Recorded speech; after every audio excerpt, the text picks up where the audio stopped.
Hi, everyone. Thank you for joining us. We're going to wait a couple more minutes for folks to join, but we're glad to have you all here, and we'll be starting in about 2 or 3 minutes. Thanks for waiting.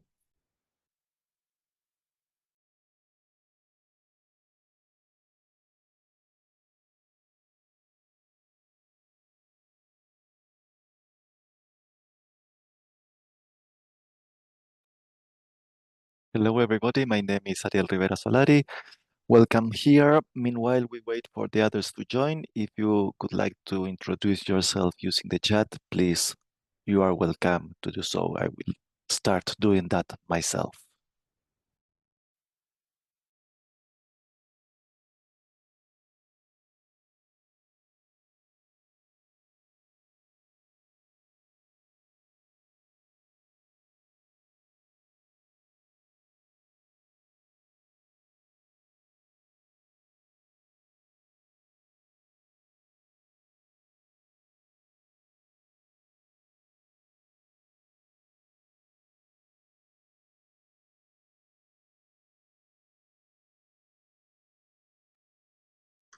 Ariella, once you get started, if you could keep an eye on the waiting room to make sure that we admit folks as if they're coming in, after we start. In fact, I And can't because I'm not co-host.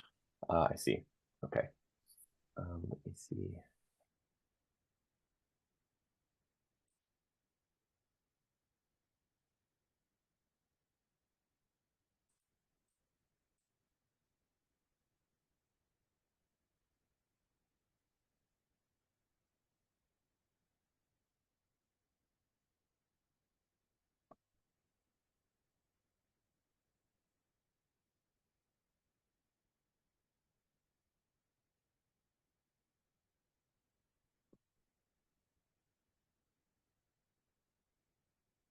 Thanks, Ula. I saw your message. Okay.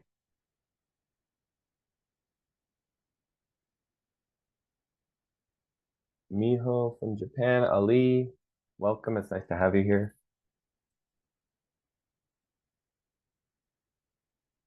Martin in Denmark, thanks for joining us.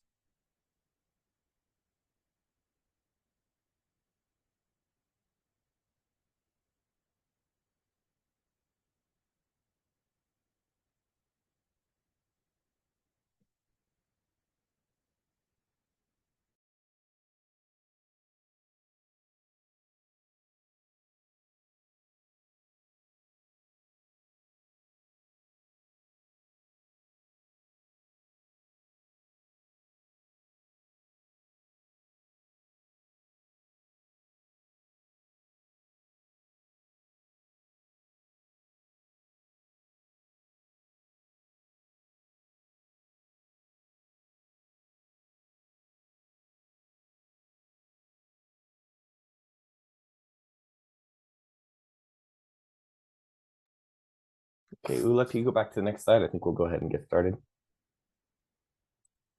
Oh, great. Thank you. Okay, everybody. Hello and welcome. We're really happy that you could join us today for this Q&A session on the INEE Minimum Standards 2024 edition. This is the second iteration of such sessions, the first occurring on Tuesday, and this will be a duplicate session. We'll be presenting the same information, and this session will be recorded and shared with all registrants afterwards. And if you haven't had a chance yet, please add your name in the chat and where you're joining from, and possibly if you have any questions or thoughts about the INEE Minimum Standards 2024 edition. We're joined from folks Cameroon, Burkina Faso, Singapore, Denmark, Japan. Really great to see you all here today. And we hope this is an informative session for you all. The session objectives today are relatively straightforward. After this session, we hope you will be able to recall the key developments, learning, and challenges in the EI sector that drove the Minimum Standards 2024 update. And we hope you'll be able to recall the key changes between the 2010 and 2024 editions of the handbook. And at the end of the session, we'll have an opportunity for an active Q&A session. So please keep your questions in mind as we go through the presentation, and feel free to use the Q&A function at the bottom of your screen to share questions at any time. during the presentation, and we'll be sure to address all those within the hour that we have together. Next slide, please.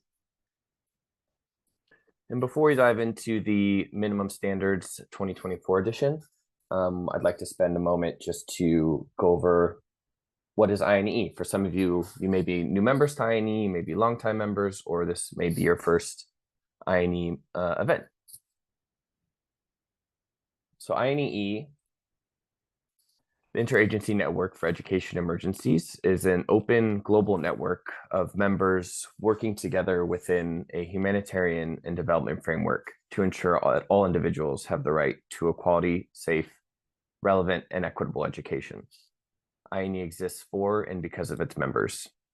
INEE is made up of more than 22,000 individual members affiliated with more than 4,000 organizations and institutions in 190 countries.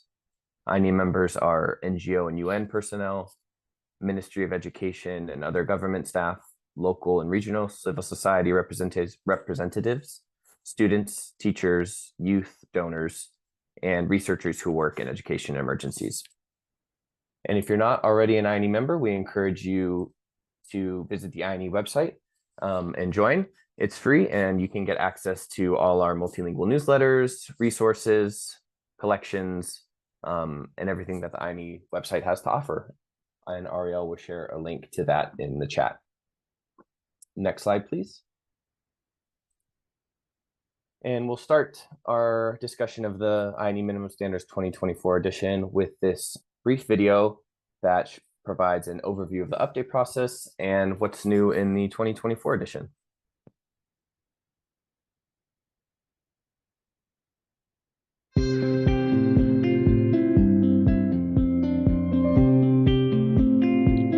Education is a fundamental human right. But during times of crisis, education is too often interrupted, denying learners the cognitive development, psychosocial well-being, and hope that quality education provides. Human rights, including education, are not suspended during emergencies. So how can we make sure this right is protected when crisis strikes? Since 2000, members of the Interagency Network for Education in Emergencies have worked together to ensure that all individuals have the right to a quality, safe, relevant, and equitable education. INEE functions to build community, convene stakeholders, share knowledge, advocate for change, promote learning, and provide tools and resources. The INEE Minimum Standards for Education are the global framework for the provision of education in emergencies. These standards, developed through consensus by thousands of stakeholders, aim to enhance the quality of education preparedness, response, and recovery, to increase access to safe and relevant learning opportunities, and to ensure accountability for those providing these services. The INEE minimum standards are designed to be used in a range of crisis situations, including environmental disasters, conflict, slow and rapid onset emergencies, and in both rural and urban environments. They're based on the Humanitarian Charter and the core humanitarian standards. The INEE minimum standards translate these principles and rights into practice, setting out agreed standards for education that are supported by clear actions, guidance, and indicators.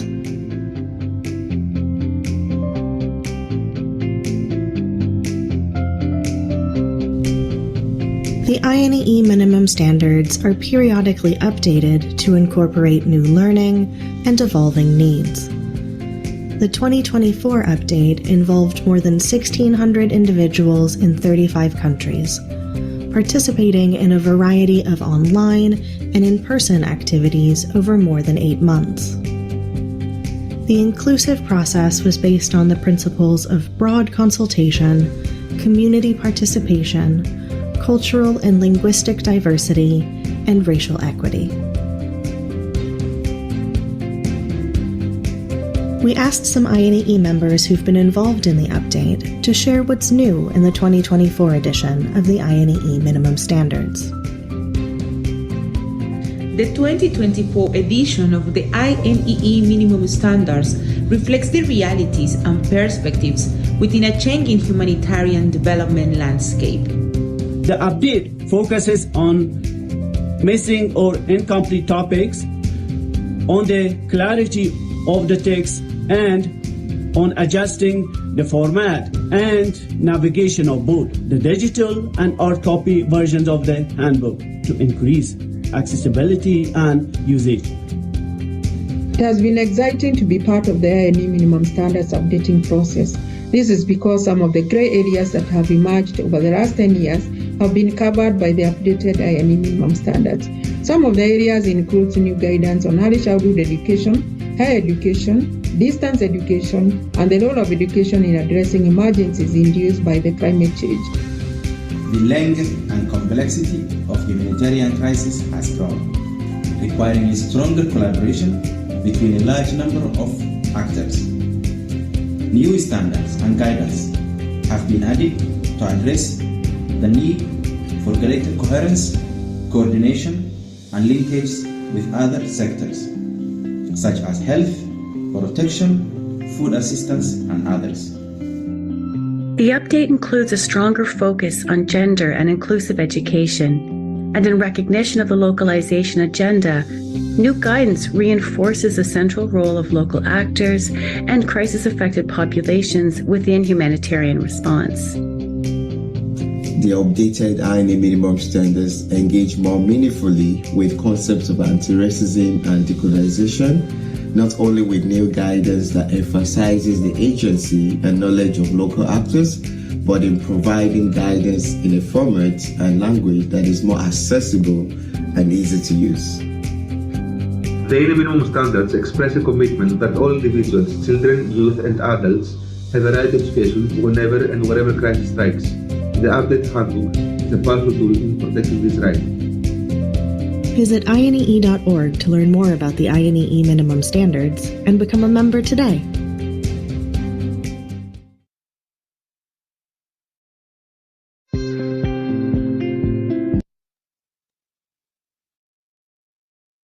Thank you for Andrew for the introductions to this session. Now we are going to directly go about what is new in the minimum standards 2024 edition. Next slide, please. So here we are looking at the slide that is showcasing that the format and the structure of the 2024 edition has not changed and remains organized around 5 domains and the 19 standards. In the wheel, you can see domain 1, that is domain for quality, for the foundational domains for quality response that are community participation, coordination, analysis. And within the wheel, you can see the other 4 standards. We have made some change to increase accessibility and user friendliness that we will see more clearly in the next slide.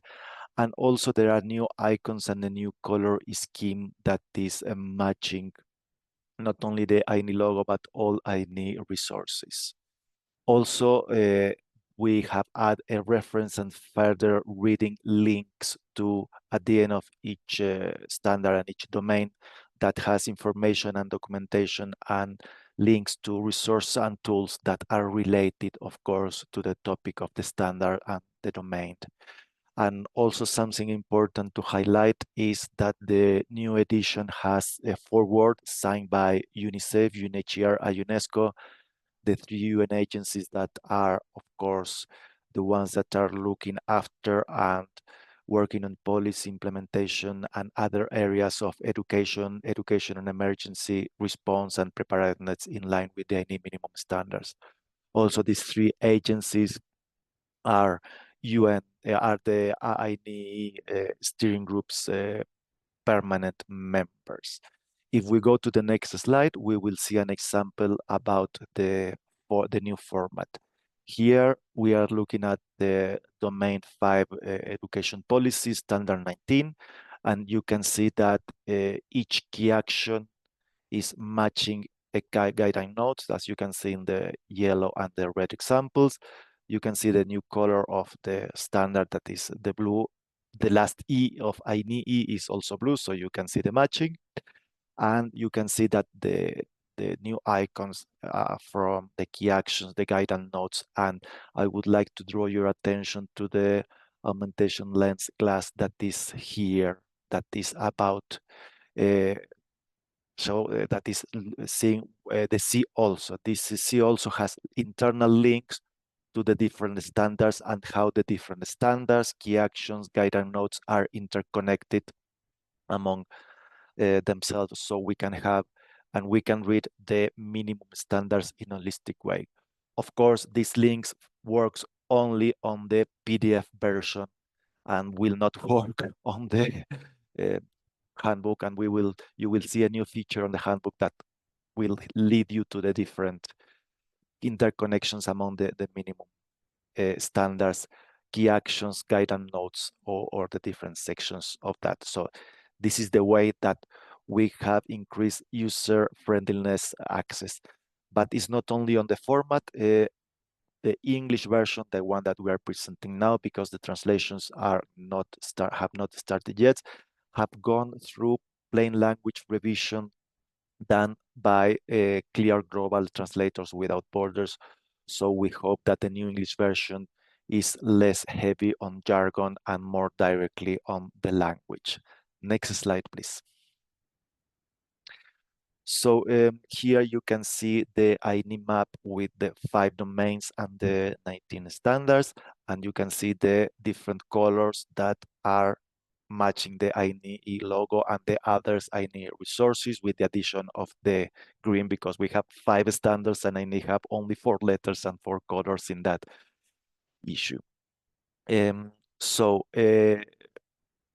What I want to highlight about this slide is not only the map and the new scheme of the map and the new color, but also the cross-cutting issues that has been also updated.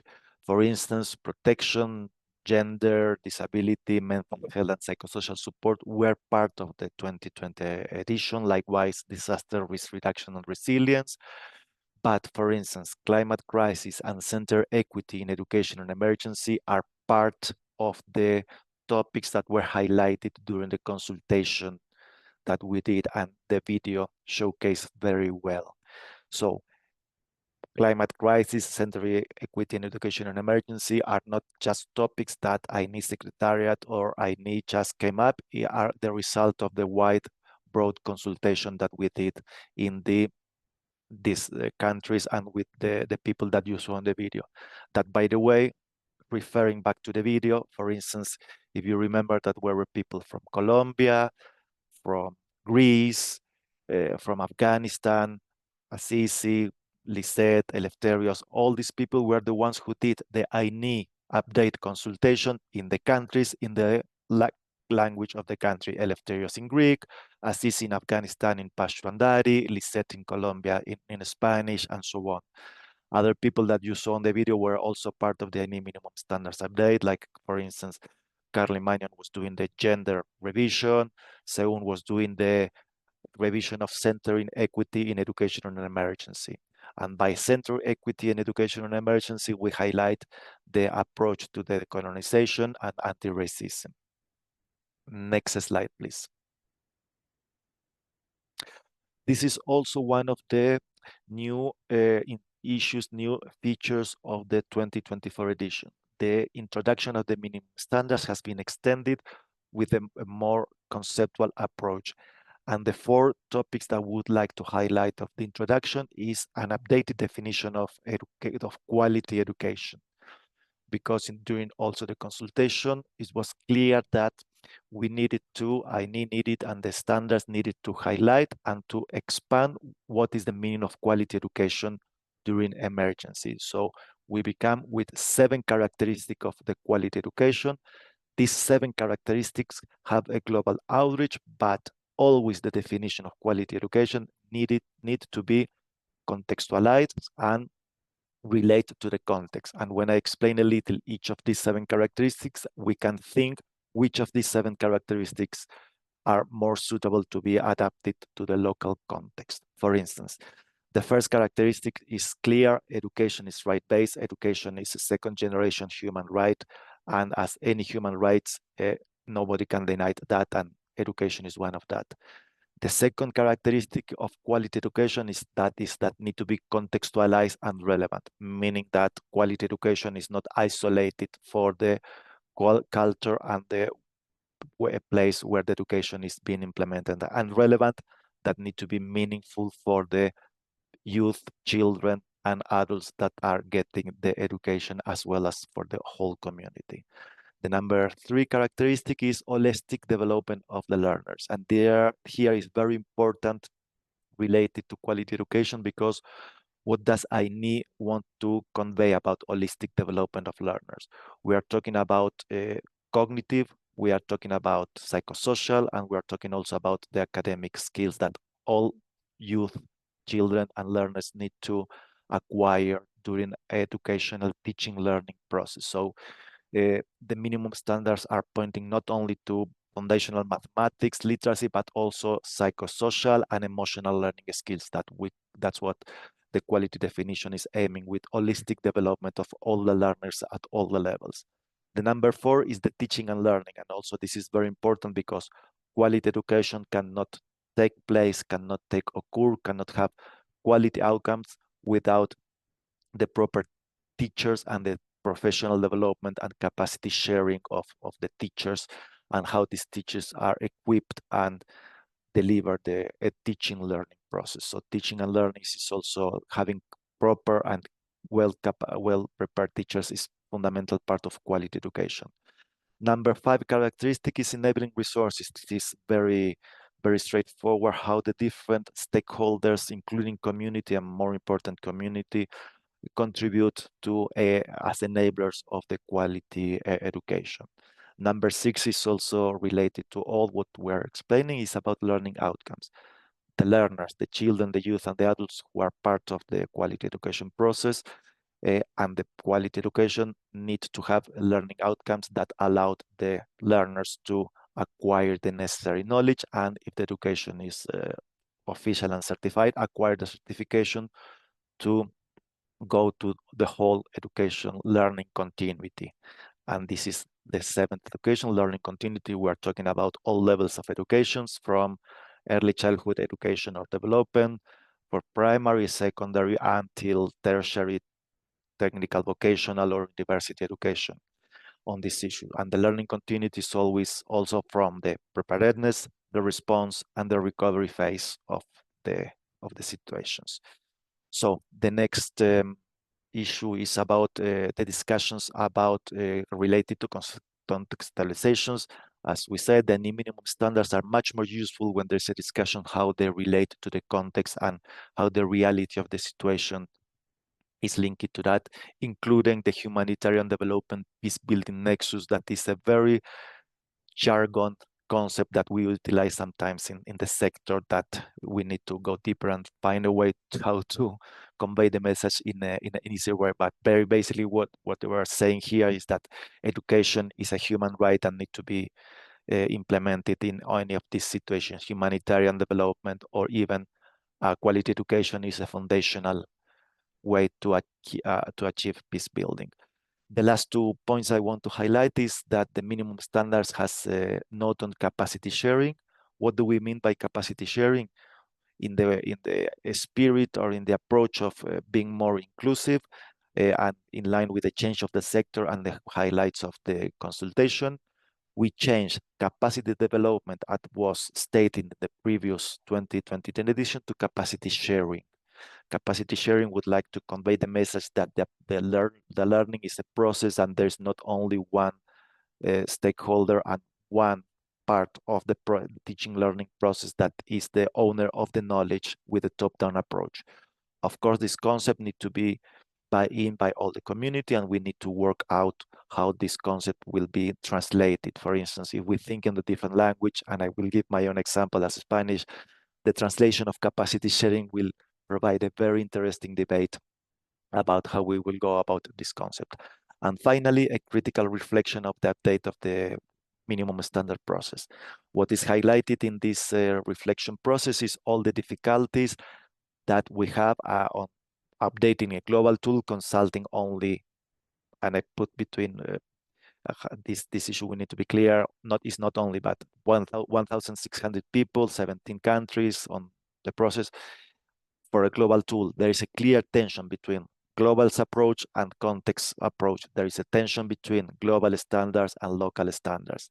And the other critical reflection of the update process is who has been consulting and who has not been consulted. For instance, we made a critical reflection there that even despite the effort that we made to include and to outreach to the community that is dealing with disability and other issues related to inclusive educations, we are not 100% satisfied on the results and the way that we consulted of the people who are working in inclusive education, particularly people with disabilities. Say that, I hand over to Andrew for the next slide. Thank you very much. Thanks, Ariel, for that overview. And for the next couple of slides, we'll be diving into each domain to get an overview of some of the key updates and strengthen and new guidance that's been incorporated in each domain. We'll start with domain 1. The 7 standards in domain 1, foundational standards for quality response, form the basis for ways of working across all the other domains. For this reason, domain 1 has been renamed Foundational Standards for Quality Response, formerly named the Foundational Standards.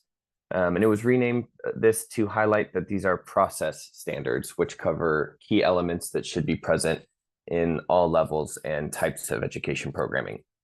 Domain 1 also includes increased emphasis or new guidance on engaging Indigenous communities and respecting Indigenous knowledge systems, the participation of national and local actors in coordination mechanisms, joined up coordination and humanitarian development coherence, cash and voucher assistance, data responsibility, including data privacy and protection, rapid response planning, capacity sharing between international, national, and local actors, building education system resilience, and crisis-sensitive education management information systems.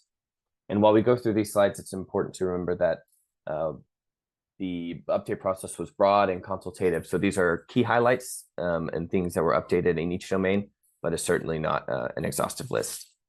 Next slide, please.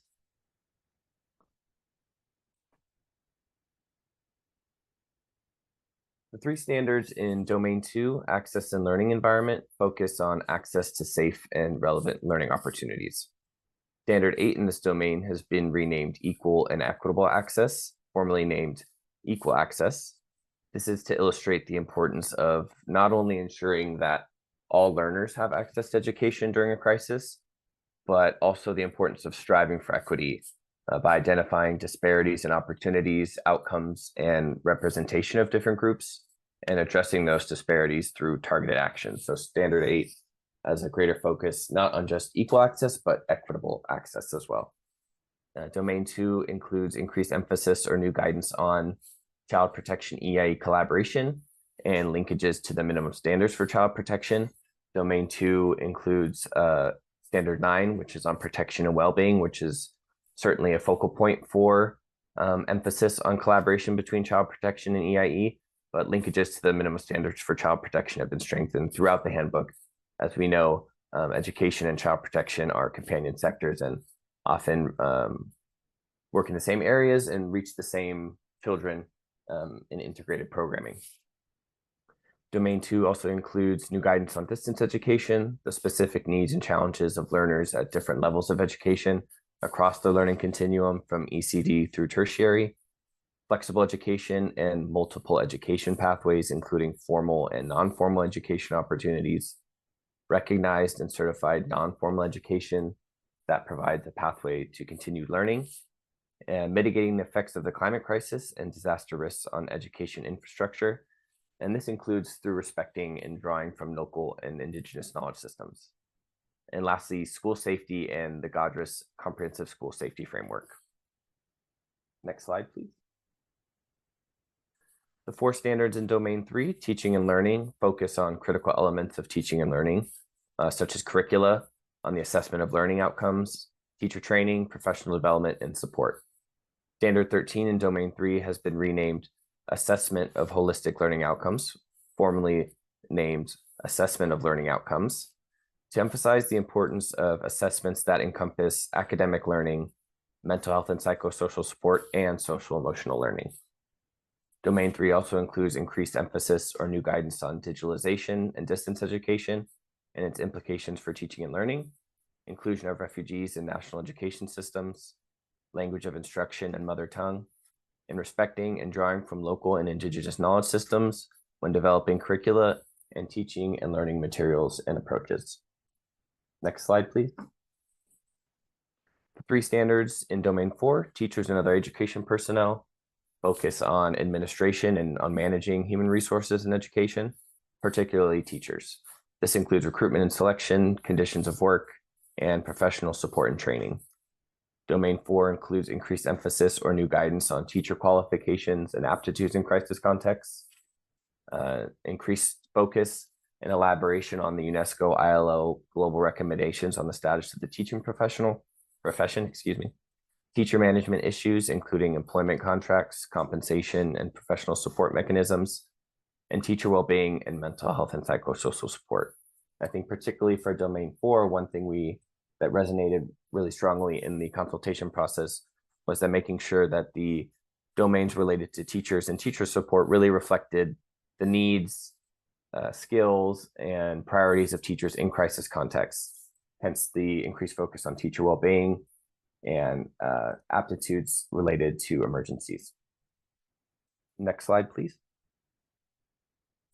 The 2 standards in Domain 5, education policy, focus on formulating, planning, and implementing national education policies. And the approach to education policy in Domain 5 is that education policy provides a foundation for education planning, including in emergencies, and expresses the goals of an education system, which are set out in laws, regulations, budgets, and programs. For this reason, there's a greater focus on reinforcing Domain 5 as the underpinning of the other 4 domains. The minimum standard sets out a posture that education policy should establish and reflect the principles, practices, and services that will most effectively support the provision of inclusive and equitable quality education for all learners, especially during crises.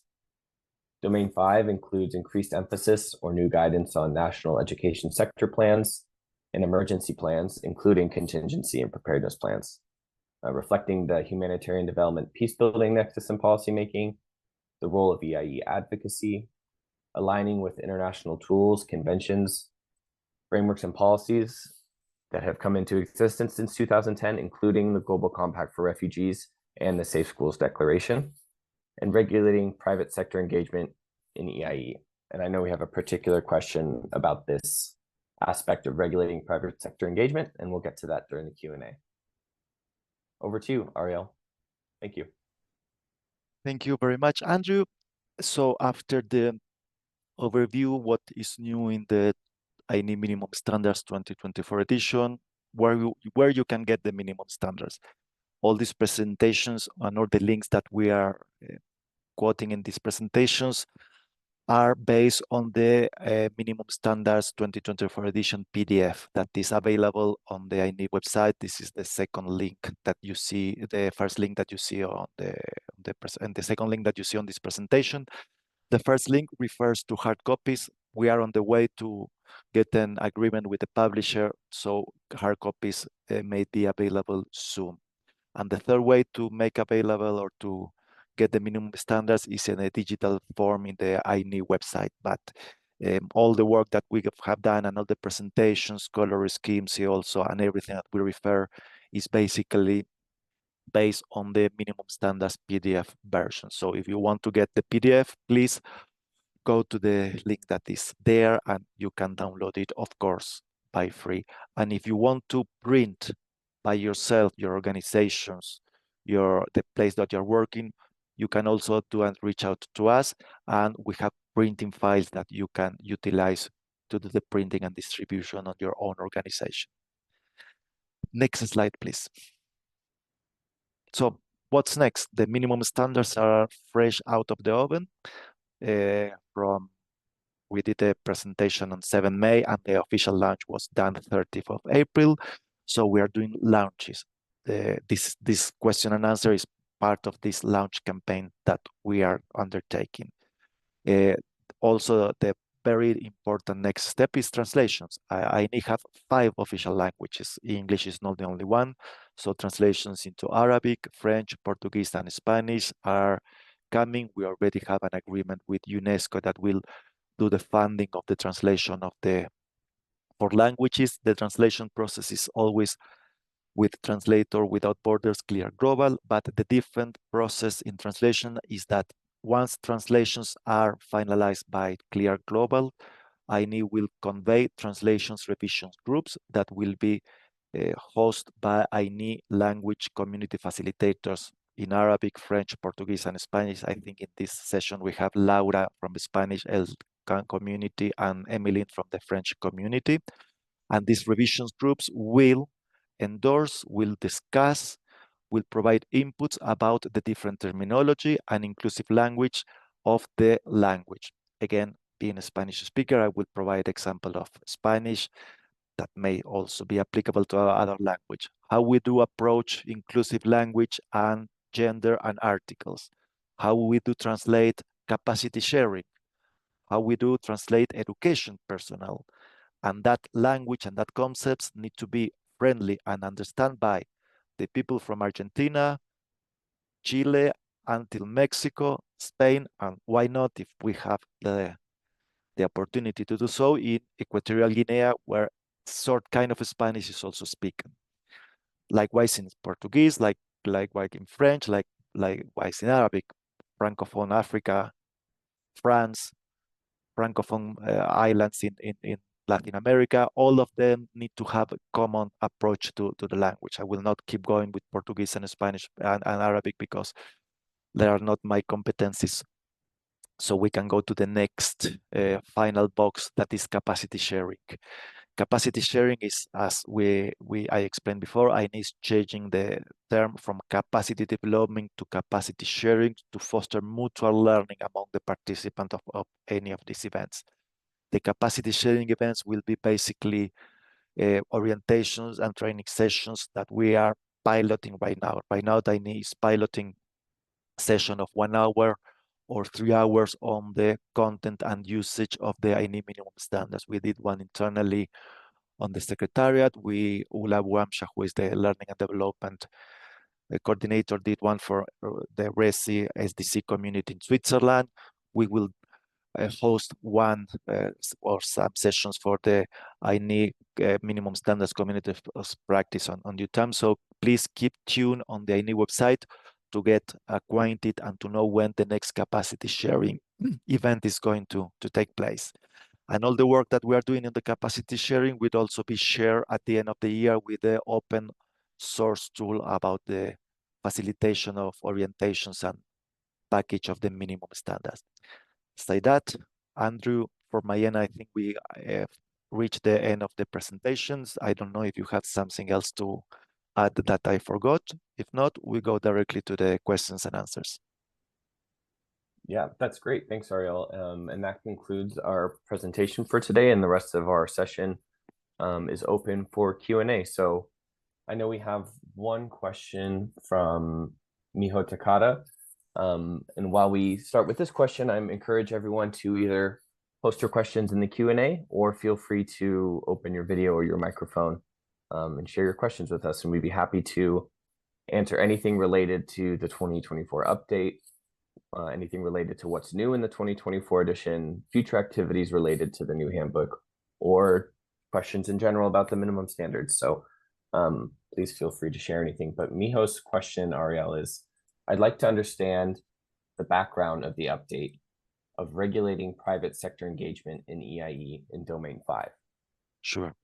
I go back to the consultation process that we did. In 2 countries, Haiti and Nigeria, private education came as a strong issue about highlight of how the education was implemented. In Haiti, I guess that 80% or a lot, I don't want to make a mistake on the percentage of education is low-cost private education. In Nigeria, likewise, very much in Northeast Nigeria and other areas, low-cost private schools sometimes surpass the access and the registration of children than in public schools. clear example is not just Nigeria, where children in low-cost private schools are registering greater quantity than in public schools. And the third background is the UNESCO Global Education Monitoring Report from 2022, that was focused on non-state actors in education. And one of that non-state actors in education that the report touched upon was the private sector, and how the private sector was a provider of education in all the continuity from primary to tertiary and secondary, and also during preparedness, emergency, and development. So very basically, these are the three main sources of background that lead of the update of Domain 5 on private education. Thanks, Ariel. And yeah, to build on that, I think one of the key things that's updated around private sector engagement EIE is referencing the Abidjan principles, which outline the government's human rights obligations to regulate private involvement in education. And some of the key points that were included around this are ensuring that the private sector adheres to the principle of do no harm, includes a focus on community participation, transparency, equity, and coordination. And I think one of the key things that we included in Domain 5 was making an ongoing commitment to strengthen public education. And all these are drawn from the Abidjan principles, which have been integrated throughout the handbook, especially in, I think, Domain 5, Standard 18, and Domain 1, Standard 3, coordination. The next question is, do you want to take it, Andrew? It's about the hard copies. Noemi or Naomi is asking about if it's possible to get hard copies of the minimum standards via INEE. Yeah, go ahead. You can take that one if you like. Okay, so very basically, no, you will need to buy your own copy by the time being. If you can do so, for instance, we have a small budget to printing, but we are doing partnership with local NGO and CBO, so we can provide them the hard copies for free as needed. But individuals and large NGOs and large entities, they will need to print and purchase the minimum standard handbook by themselves. Yeah, and how that is going to be possible in due time, there will be a link on the INEE website to the publisher. It's the same way that, for instance, if you go to Sphere Standards website, you will have the link to the publisher where you can buy the handbook. INEE is doing the same.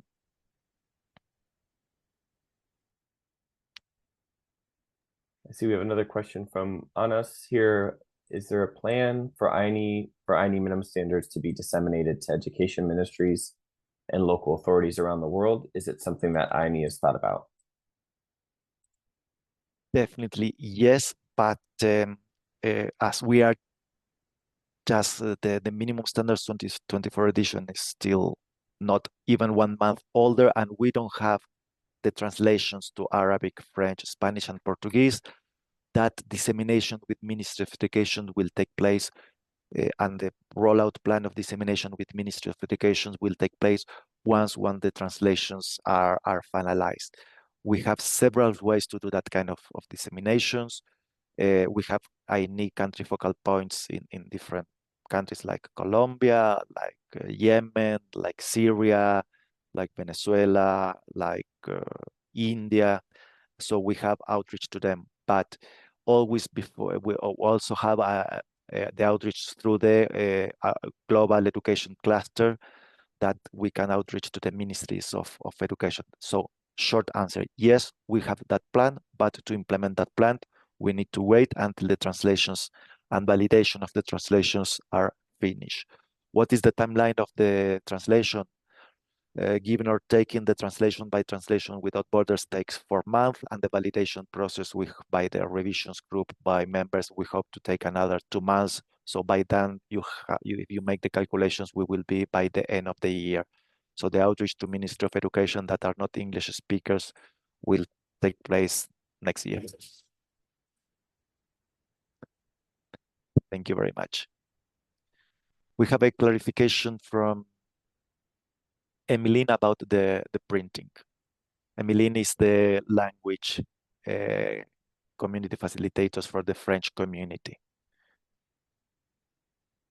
as Emily said, you can choose to buy the hard copy that is binding everything, or if you want to print by yourself, you can ask INEE to provide you the printing files, and by that you can go to any printer or print it yourself in your by color, by 3D printer if you want. So you have a very nice three-dimensional copy of the minimum standard. But if you want to print the copies by yourself, of course you can print the PDF, or there's available the printing files produced.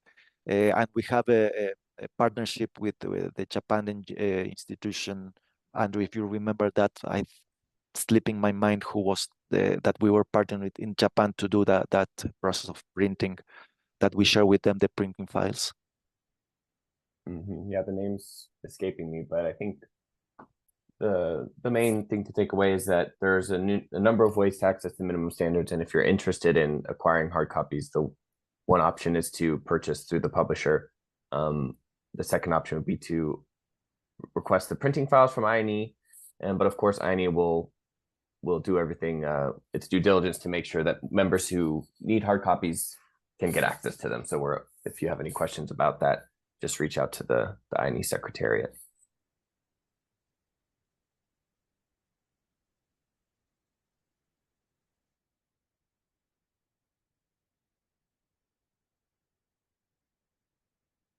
So the floor is open for more questions as needed.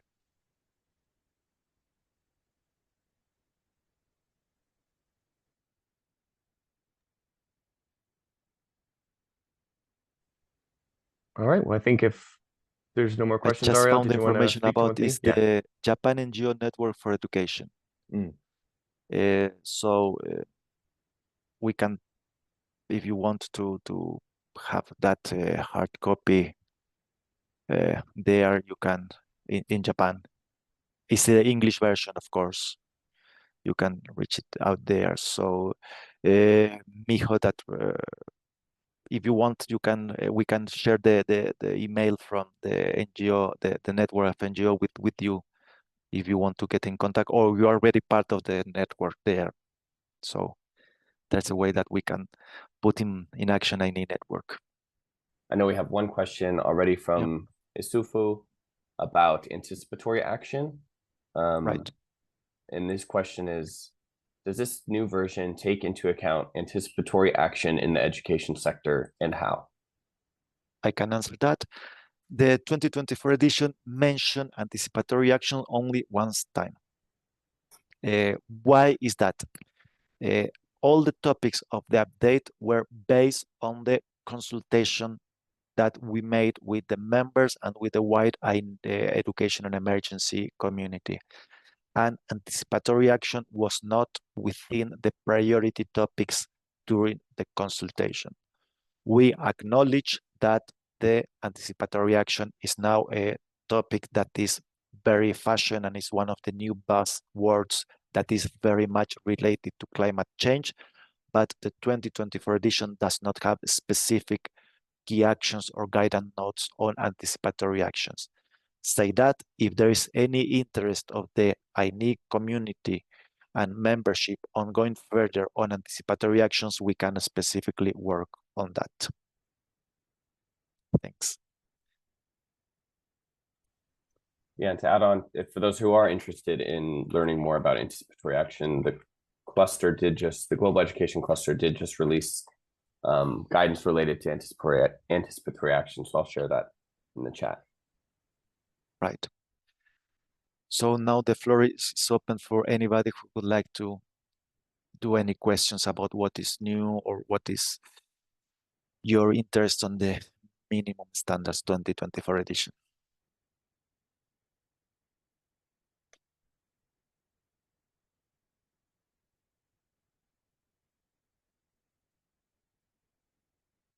From my end, I can share that for as being part of the process of the update, but also as a long-term user of the minimum standards. What for me is quite interesting on the new editions are three topics: the definition of quality education, the inclusion of indigenous knowledge systems across the the different key actions and guidance notes, and the quality education and holistic learning outcomes. But Isufud, I see that you have your hand up. Please open your microphone and go ahead. Okay, thank you very much, and, Andrew and Ariel, for your brilliant presentation. I really appreciate and I learned a lot. And also thank you for the answer provided to my question. I just want to make a comment, an additional comment on anticipatory action. As I mentioned, I have a specific interest in anticipatory action because I do believe that it can bring a lot to how we manage to assure continuity of education, because a lot of crises are predictable. Then I'm very sorry that it has not been mentioned during the consultation. Anyway, if there is this opportunity to work on anticipatory action, I will be very happy and eager to support. That's the comment I want to make. Thank you and congratulations once again. Over to you. Thank you. Thank you. In the chat, the link to the Global Education Cluster resource on anticipatory action is there, so you can refer to that.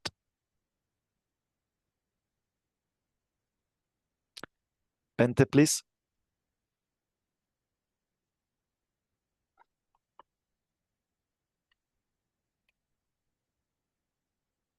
I wasn't able to show my face. I'm very sorry. Anyway, hey, hi everyone. Thank you for the presentation. I'm just curious regarding the anticipatory action and how that, for all of us and for all stakeholders, could be linked to preparedness, contingency planning and preparedness, and how we can use it also linked to the changes, the big changes that is taking place in the humanitarian landscape. If you have any thoughts regarding that and how we maybe could, if you have any thoughts about that. In addition to that, a comment regarding quality education and the 7 points that you mentioned, Ariel, that has been used in the 2010 version in the minimum standard.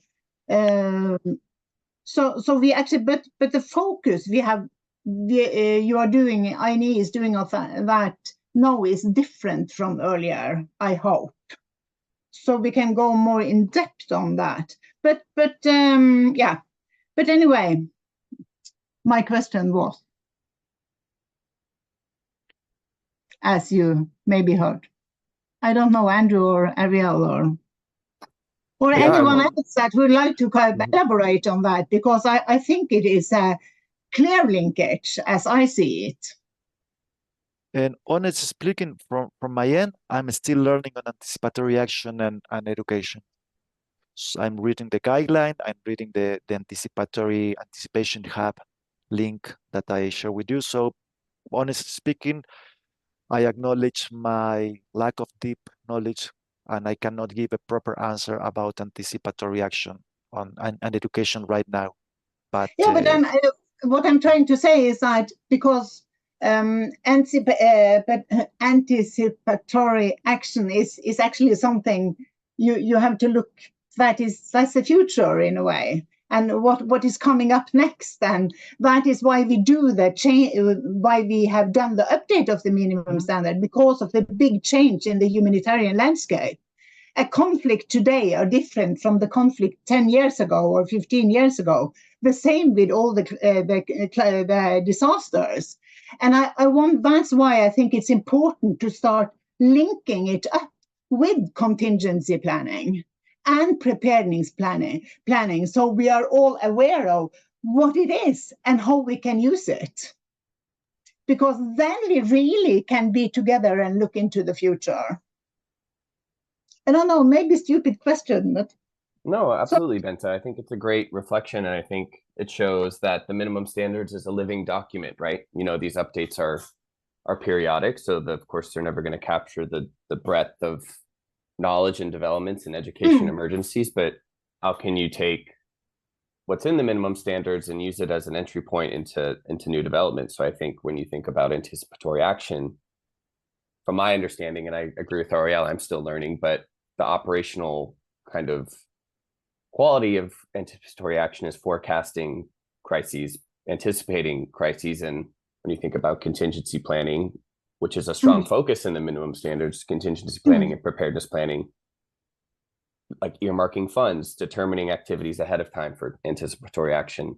From my understanding, those are really key components, and maybe, you know, things that you can link to what's already in the minimum standards around contingency planning and its importance, and how you can add elements of anticipatory action like earmarking funds, like predetermining response activities to specific events and specific shocks.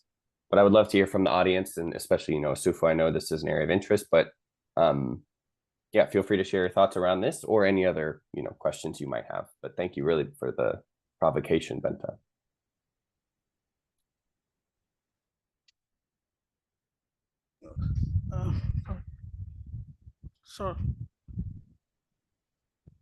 Sorry, can I?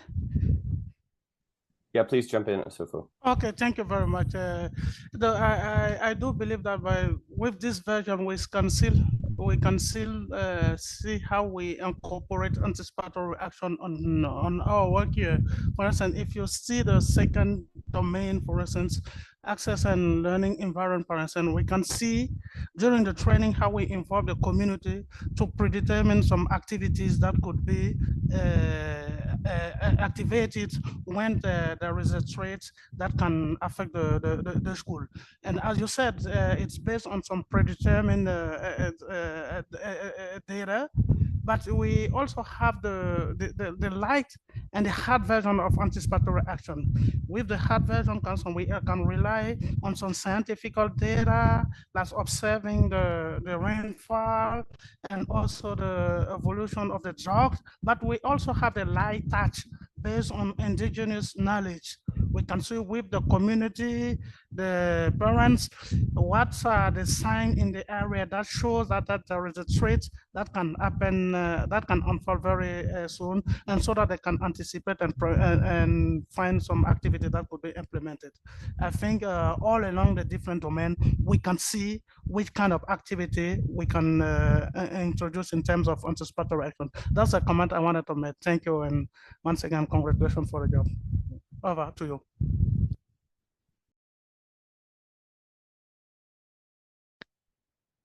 Thank you very much, Sufu. Again, the floor is open to any other comments, questions, or issues that you want to raise about the Minimum Standards 2024 edition.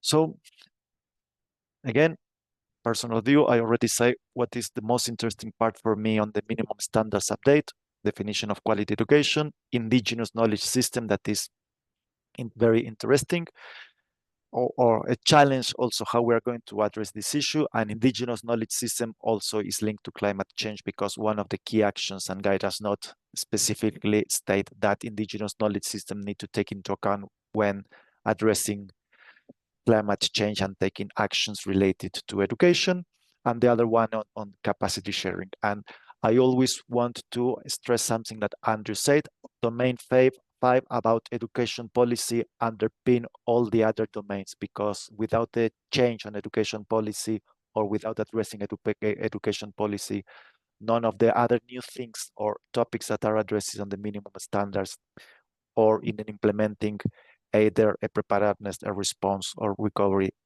could be possible. From my end, thank you very much for being here. Still, the floor is open for any other questions until we do the final remarks. Andrew? Yeah, we are. Thank you, everyone, again for joining. And, you know, I really appreciated the small engagement we had just now about anticipatory action. I think it shows that you know, the minimum standards is realized and actualized when it's in practitioners' hands, and then they're thinking about these questions of how to use them in minimum standards for things like anticipatory action and using and drawing from indigenous knowledge systems.